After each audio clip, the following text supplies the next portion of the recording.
지금 게다가 요즘에 보면은 미국도 이 과거에 비해서도 더 이 한미일 협력, 뭐 일본한테도 그렇고 한국한테도 그렇고 뭔가 조금 더 자기 편을 끌어들이고 싶은 이런 욕망도 조금 있을 것 같거든요.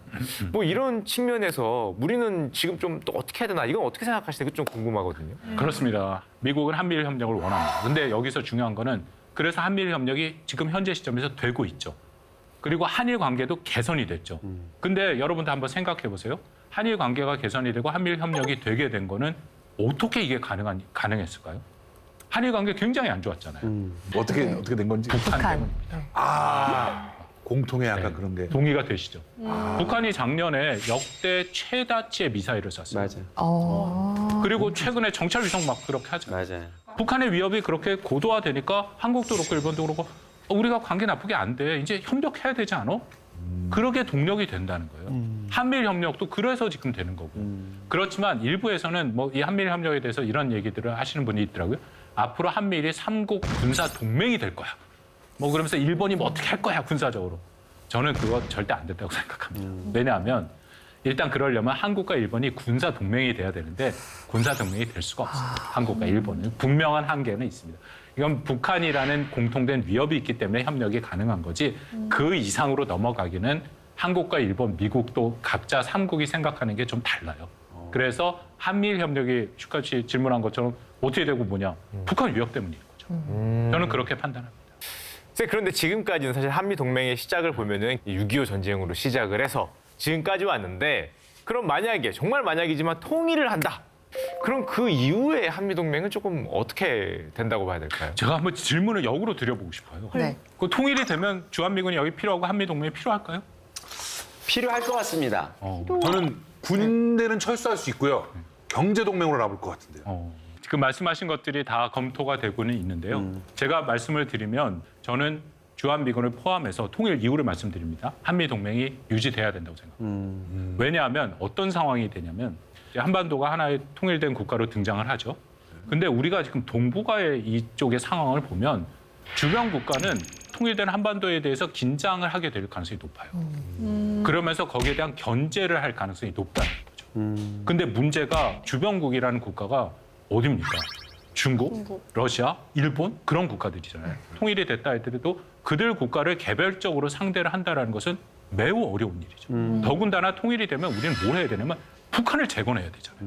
거기에 모든 에너지를 쓰고 거기에 자원을 써야 되는데 주변국까지 다 생각하기는 어렵다는 거예요. 그렇기 때문에 저는 한미 동맹을 유지하게 되면 우리가 그만큼 통일 이후에 우리의 작업에 집중할 수 있고 또 한일 간의 관계도 미국이 중재자 역할을 할 수 있고 또 어떤 특정 국가가 굉장히 공격적인 입장으로 한반도에 영향을 미치려고 할 때 그것을 막아줄 수도 있는 그런 중요한 기제가 될 수 있고 중요한 역할을 할 수 있다고 생각합니다.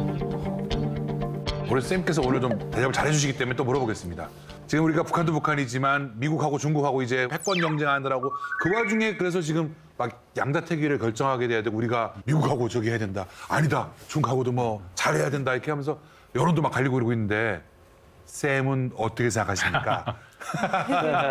거기에 큰 원칙을 말씀을 드리면 미국과 중국과 둘 다 잘 지내야 됩니다. 그런데 문제는 그게 예전보다 매우 어려워졌다. 그러니까요. 그러니까 예전에 같은 경우에는 우리 한국 정부가 전략적 모호성이라는 것을 얘기했어요. 그러니까 그 의미는 미국과 중국 중에 어느 한편 안 들겠다. 대신에 우리는 그 양측에서 손해 안 보고 우리의 이익을 이제 추적하겠다. 네. 그런데 문제는 미국과 중국이 실질적으로 계속 갈등을 해요. 그리고 한국을 비롯해 많은 미국의 동맹국, 우호국, 뭐 사실은 어떻게 보면 전 세계 모든 국가들에게 선택을 하라라고 편가르기죠. 예. 편가르기가 되고 선택을 하라고 얘기가 되니까 그렇다면 이제는 한국이 그렇게 전략적 모호성을 유지할 수 없으니까 전략적 명확성을 가져야 된다고 생각합니다. 세 가지 원칙이 중요해요. 첫 번째는 규범에 기초한 국제 질서라고 생각합니다. 이게 뭐냐면요. 자유무역. 한국은 자유무역 굉장히 중요하죠. 우리가 무역으로 먹고 살지 않았어요. 네. 그리고 법치. 우리는 당연히 법이 지배해야죠. 네. 그다음에 다자주의를 하더라도 열린 다자주의.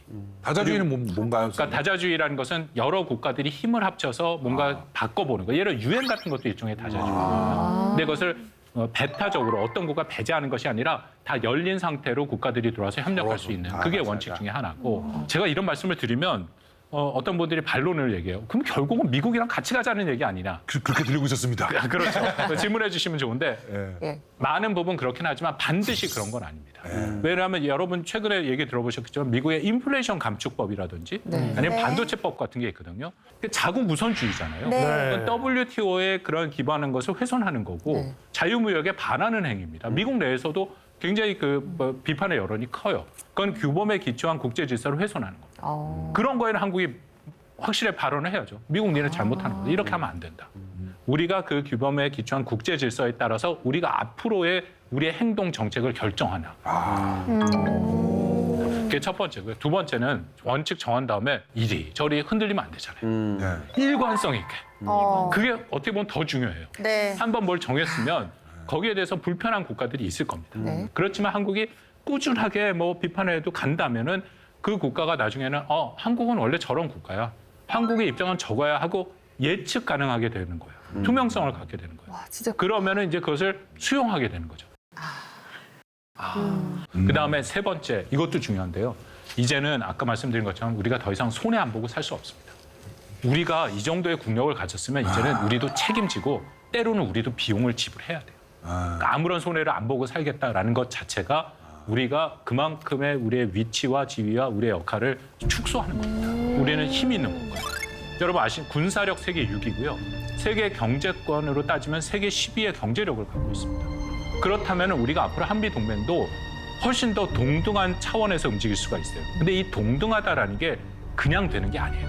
동등한 거에는 책임과 비용이 따릅니다. 그렇기 때문에 국제사회의 책임 있는 일원으로서 때로는 이 비용도 지불할 각오를 해야 되고 저는 한미 동맹이 이 원칙 하에서 진화돼야 되고 발전돼야 된다고 생각합니다. 그렇습니다. 마지막으로 이승만 대통령이 67년 전에 아이젠하워 대통령에게 보낸 친서가 있었다라고 얘기했죠. 그 내용을 한번 더 인용하겠습니다. 거기 뭐라고 하냐면 말이 아니라 행동이 국제 침략을 억제할 것, 행동하자라는 것을 강조합니다.